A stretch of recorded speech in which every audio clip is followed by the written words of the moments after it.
여러분, 지금 과일을 씻는 방법 정말 안전하다고 확신하시나요? 많은 분들이 식초, 베이킹소다, 전용 세제까지 사용하지만 최근 식품 안전 전문가들이 충격적인 발표를 했습니다. 가장 안전한 세척법은 따로 있다. 그리고 대부분의 가정은 그 방법을 제대로 실천하지 못하고 있다. 실제로 한 조사에서는 우리가 흔히 사용하는 베이킹소다 세척보다 이 단순한 방법이 오염 제거율이 훨씬 높게 나타났습니다. 하지만 많은 분들이 이 사실을 모르고 오히려 과일 표면을 손상시키거나 새로운 오염원을 남기는 실수를 반복하고 있습니다. 오늘 영상에서는 왜 이 방법이 세계보건기구가 인정한 최선의 선택인지, 그리고 우리가 매일 하는 세척 습관이 얼마나 위험해질 수 있는지 확실한 근거를 통해 알려드리겠습니다. 매일 아침 사과를 깎아 드시는 72세 어르신 한 분이 있었습니다. 평소 베이킹소다를 꼭 풀어서 세척해야 농약이 빠진다고 믿으셨죠. 하지만 얼마 전 건강강좌에서 충격적인 사실을 들었습니다. 베이킹소다보다 그냥 흐르는 물로 비비며 씻는 방식이 오염 제거율이 훨씬 높다는 이야기였습니다. 실제로 미국 농무부 조사에 따르면 사과, 상추, 토마토 같은 식재료를 흐르는 물에서 손으로 문질러 씻었을 때 농약 제거율이 80% 이상으로 나타났습니다. 그 이유는 과일과 채소에 남는 농약 대부분이 물에 잘 녹는 수용성 성분이기 때문입니다. 복잡한 화학 세정제보다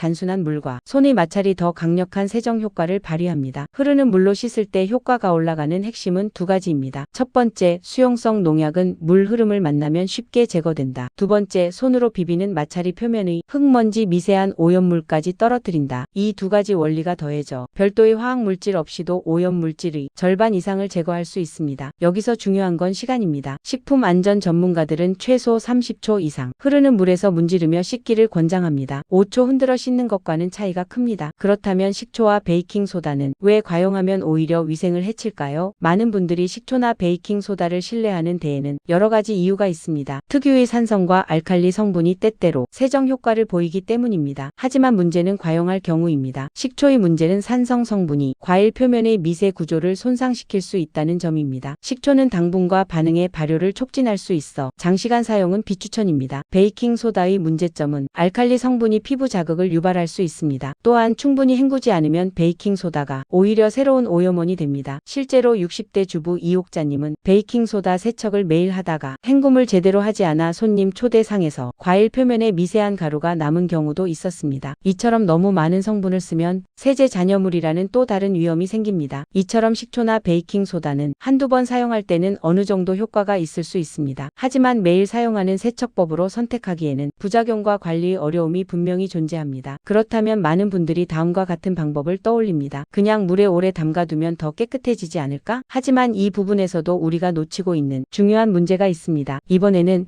겉보기엔 더 깨끗해 보이지만 실제로는 더 위험할 수 있는 담가두는 세척법의 문제점을 살펴보겠습니다. 오래 담가두면 더 깨끗해진다고 생각하는 분들이 많죠. 하지만 전문가들은 이 방식을 오히려 비추천합니다. 이유는 다음과 같습니다. 첫째, 떨어진 오염물질이 물속에서 다시 식품에 재부착될 수 있습니다. 두 번째, 잎채소나 블루베리 같은 베리류는 표면이 부드러워 물속에서 미생물이 더 빨리 번식할 수 있습니다. 세 번째, 과일의 식감이 무르고 신선도가 떨어질 수 있습니다. 특히 여름철 시니어 분들께서 수박이나 포도를 냉장고에 씻어 담가두는 경우가 많은데 오히려 세균 번식 위험을 키울 수 있어 주의가 필요합니다. 이처럼 물에 오래 담가두는 방식은 겉으로는 더 깨끗해 보이지만 실제로는 오염물질의 재부착이나 미생물 번식 같은 위험을 숨기고 있습니다. 특히 잎채소나 베리류처럼 민감한 식재료에서는 이 문제가 더 크게 나타납니다. 그렇다면 매일 실천할 수 있으면서 부담도 없고 위생 측면에서 가장 안전한 방법은 무엇일까요? 지금부터는 누구나 쉽게 따라할 수 있는 가장 현실적이면서도 안전한 세척 습관을 알려드리겠습니다. 흐르는 물로 30초. 수많은 세척법이 쏟아지고 있지만 전문 기관들이 공통으로 강조하는 메시지는 명확합니다. 과일과 채소 세척은 흐르는 물로 30초 이상 비비며 씻는 것이 가장 안전하다. 화학 성분을 줄여 우리 가족의 식탁을 더 안전하게 만들고 식재료 본연의 맛과 신선함도 지키는 가장 확실한 방법입니다. 어렵지 않게 매일 할 수 있으며 과학적으로 검증된 방식, 결국 특별한 도구가 없어도 흐르는 물로 문질러 씻는 것만 꾸준히 실천해도 우리의 식탁은 충분히 안전해질 수 있습니다. 한 68세 여성분이 계셨습니다. 혈압 때문에 매일 과일을 챙겨 드셨고